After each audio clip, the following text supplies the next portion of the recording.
வணக்கம். பரபரப்பு மீடியா செய்திகளுக்காக நான் நிரோஷன். ஈரானின் அணுசக்தி திட்டத்தை நிறுத்துவதில் அமெரிக்கா வெற்றி பெற்றதா? இல்லை என்கிறார் ஐக்கிய நாடுகள் சபையின் சர்வதேச அணுசக்தி மையம் IAEA-யின் தலைமை அணுசக்தி ஆய்வாளர். மாறாக அமெரிக்கா எவ்வளவு கடுமையாக பின்னடைவு கண்டது என்பது குறித்து அவர் தெரிவித்து அமெரிக்காவின் ட்ரம்ப் நிர்வாகத்துடனான IAEA-யின் விரிசலை மேலும் விரிவுபடுத்தியுள்ளார். அமெரிக்க ஜனாதிபதி டொனால்ட் ட்ரம்ப் ஈரானிய அணு ஆலைகள் மீது அமெரிக்க தாக்குதல்கள் காரணமாக டெஹ்ரான் தமது அணுசக்தி திட்டத்தை இழந்துவிட்டதாக மீண்டும் மீண்டும் கூறும் நிலையில் ஈரானால் அடுத்த சில மாதங்களில் யுரேனியத்தை மீண்டும் செறிவூட்ட முடியும் என்று அறிவித்துள்ளார்.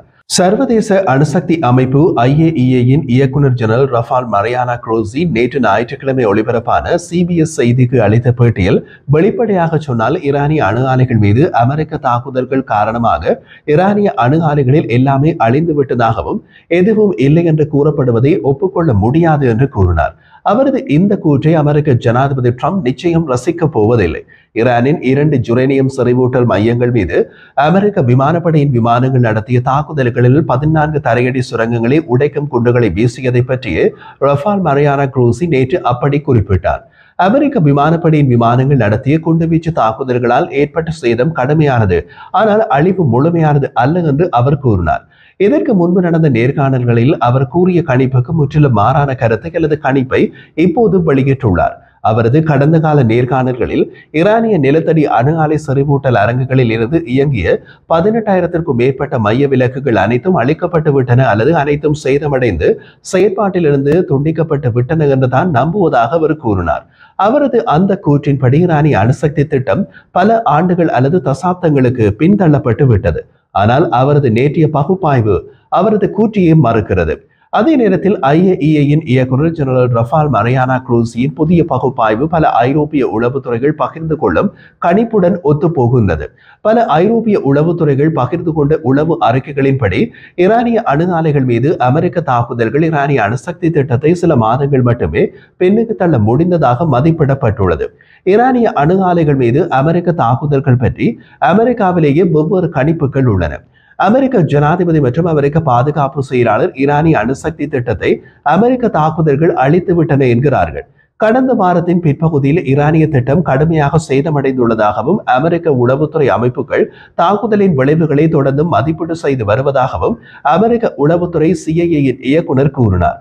அமெரிக்க ராணுவ உளவுத்துறை DIA-யின் உளவு அறிக்கை அமெரிக்காவின் மிகவும் சக்தி வாய்ந்த பங்கபஸ்டர் குண்டுகளில் ஒன்றான GBU-57 தரையடி சுரங்க குண்டுகள் வீசி தாக்குதல் நடத்தப்பட்ட இடங்களில் செறிவூட்டல் செயல்முறையில் ஈடுபடும் இயந்திரங்கள் பற்றி குறிப்பிடுகிறது.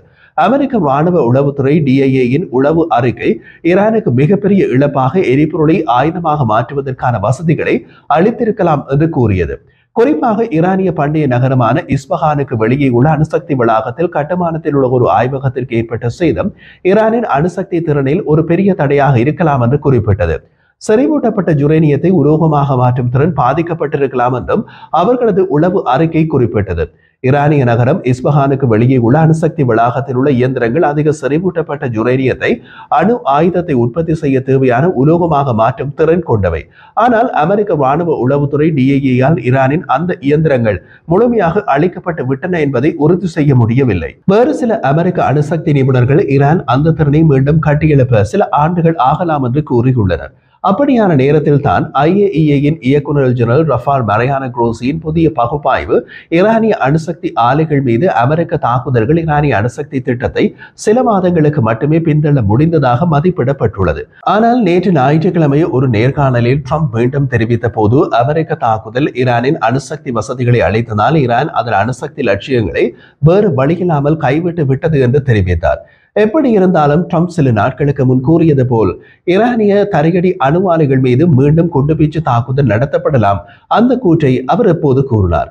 அமெரிக்க விமானப்படையின் B-2 குண்டுவீச்சு விமானங்கள் தங்கள் GBU-57 தரையடி சுரங்க குண்டுகளை ஈரானிய அணு ஆலைகள் மீது வீசிய சில நிமிடங்களுக்கு பின்னர் அவர் அந்த வார்த்தையை பயன்படுத்தினார். தேவை ஏற்பட்டால் ஈரானிய தரையடி அணு ஆலைகள் மீது மீண்டும் தாக்குதல் நடத்துவோம் என்று அப்போது கூறினார். ட்ரம்ப் அவ்வப்போது முரண்பாடான கருத்துக்களை கூறுவதும் தமது கருத்தை தாமே மறுப்பதும் ஒன்றும் புதிய விஷயம் அல்ல. அது அவருக்கு அல்வா சாப்பிடுவது போல. அதே போல அவர் கூறிய முரண்பாடுகளை சுட்டிக்காட்டும் ஊடகங்களை அவர் அச்சுறுத்தவும் தயங்குவதில்லை. உதாரணமாக அமெரிக்க ராணுவ உளவுத்துறை டிஐஏயின் உளவு அறிக்கையை மேற்கோள் காட்டிய CNN மற்றும் தி நியூயார்க் டைம்ஸ் மீது வழக்கு தொடரப்போவதாக அவர் அச்சுறுத்தியுள்ளார். மேலும் நேற்று ஞாயிற்றுக்கிழமை ஃபாக்ஸ் நியூஸுக்கு அளித்த நேர்காணலில் செய்தியாளர்கள் தங்கள் ஆதாரங்களை வெளிப்படுத்தும்படி கட்டாயப்படுத்த கடுமையான சட்டத்தை பயன்படுத்துவதாக அவர் அறிவித்தார். அதே நேரத்தில் இங்குள்ள தமாஷ் CNN மற்றும் நியூயார்க் டைம்ஸ் மேற்கோள் காட்டிய உளவு அறிக்கை அமெரிக்க ராணுவ உளவுத்துறை டிஐஏயின் உளவு அறிக்கை. தமது உளவு அறிக்கையை அமெரிக்க ராணுவ உளவுத்துறை டிஐஏ இன்னமும் மறுக்கவில்லை. ஜூன் 22 அதிகாலையில் ஈரானில் அமெரிக்க விமானப்படையின் தாக்குதலுக்கு முன்பு ஈரானியர்கள் தங்கள் கையிருப்பு யுரேனியத்தை புதிய இடத்திற்கு நகர்த்திவிட்டனர் என்ற உளவுத்துறையின் சந்தேகங்களை தாம் நம்பவில்லை என்று ட்ரம்ப் சமீப நாட்களில் மீண்டும் மீண்டும் கூறிய அறிக்கைகளும் உள்ளன. ஈரானியர்கள் தங்கள் கையிருப்பு யுரேனியத்தை புதிய இடங்களுக்கு நகர்த்துவது மிகவும் கடினமானது மற்றும் மிகவும் ஆபத்தானது என்று அவர் கூறினார். அது ஏன் கடினமானது, அதில் என்ன ஆபத்து உள்ளது என்பதை அவர் கூறவில்லை. அதே நேரத்தில் சர்வதேச அணுசக்தி அமைப்பு IAEA அமெரிக்க விமான தாக்குதலுக்கு முன்பு ஈரானிய அணு ஆலையில் வெளிக்கொண்டு தர யுரேனியத்தின் கையிருப்பை பார்த்ததாக கூறியது. அது பற்றி குறிப்பிட்டு IAEA ஈரானிய அணு ஆலையில் வெளிக்கொண்டு தர யுரேனியத்தின் கையிருப்பு ஒரு காரின் பின்புறத்தில் பொருத்தக்கூடிய கொள்கலன்களில் சேமிக்கப்பட்டிருந்ததாக தெரிவித்துள்ளது. ஈரானிய கையிருப்பு யுரேனியத்தின் அளவு என்ன? ட்ரம்ப் உட்பட அதை துல்லியமாக அறிந்தவர்கள் யாரும் அதை கூறவில்லை. IAEA என்ன சொல்கிறது என்றால் 60% தூய்மைக்கு செறிவூட்டப்பட்ட யுரேனியம் கிட்டத்தட்ட 42 கிலோகிராமாக இருந்தால் அது ஒரு குறிப்பிடத்தக்க அளவாக கருதப்படலாம் என்கிறது. அதாவது 60% தூய்மைக்கு செறிவூட்டப்பட்ட யுரேனியம் 90% வரை மேலும் செறிவூட்டப்பட்டால் அணு ஆயுதத்தை உற்பத்தி செய்ய போதுமானது என்பது அவர்களது கூற்று. இருப்பினும் அணு ஆயுதத்தை தயாரிக்க தேவையான 90% செறிவூட்டப்பட்ட ஆயுதத்தர யுரேனியத்தின் உண்மையான அளவு மாறுபடலாம். உதாரணமாக அறிவியல் மற்றும் சர்வதேச பாதுகாப்பு நிறுவனத்தின் கூற்றுப்படி ஈரான் யுரேனியத்தை 60% வரை செறிவூட்டுவதாகவும் அதில் 400 கிலோவுக்கு மேல் வைத்துள்ளதாகவும் தெரிவித்துள்ளது. எது எப்படியோ இது IAEA குறிப்பிட்ட ஈரானிய அணு ஆலையின் வெடிகுண்டு தர யுரேனியத்தின் கையிருப்பு ஒரு காரின் பின்புறத்தில் பொருத்தக்கூடிய கொள்கலன்களில் சேமிக்கப்பட்டிருந்தது என்ற கூற்றுடன் பொருந்தி போகிறது. சில அமெரிக்க உளவுத்துறைகள் ஈரானின் பெரும்பாலான கையிருப்பு யுரேனியம் சேமிக்கப்பட்டிருந்த இஸ்பஹானுக்கு வெளியே காணப்பட்ட ட்ரக் வாகனங்கள் அமெரிக்க விமான தாக்குதலுக்கு 2 நாட்களுக்கு முன் அதை இடமாற்றி இருக்கலாம் என்று நம்புகின்றன. ட்ரக் என்ன, ட்ரம்பின் காரில் கூட வைத்து அதை இடமாற்றி இருக்கலாம். போதிய பாதுகாப்பு ஏற்பாடுகள் செய்யப்பட்டிருந்தால் போதுமானது. ட்ரம்ப் மீண்டும் இன்று கூறிய போது அமெரிக்க விமான தாக்குதலால் ஈரானிய அணுசக்தி வசதிகள் இதுவரை யாரும் கண்டிராத அளவுக்கு அளிக்கப்பட்டது. அது ஈரானியர்களின் அணுசக்தி லட்சியங்களுக்கு முற்றுப்புள்ளி வைத்தது, குறைந்தபட்சம் ஒரு குறிப்பிடத்தக்க காலத்திற்கு என்று அவர் ஃபாக்ஸ் நியூஸிடம் கூறினார். அவர் மேலும் கூறிய போது ஈரானியர்கள் 25 ஆண்டுகளாக அணு ஆயுதத்தை தயாரிக்க முயற்சித்து வருகின்றனர். அவர்கள் செய்ய போகும் கடைசி ஆயுதம் அணு ஆயுதம். இருப்பினும் நாங்கள் அணு ஆயுதங்களை தாக்க வேண்டியிருந்தது.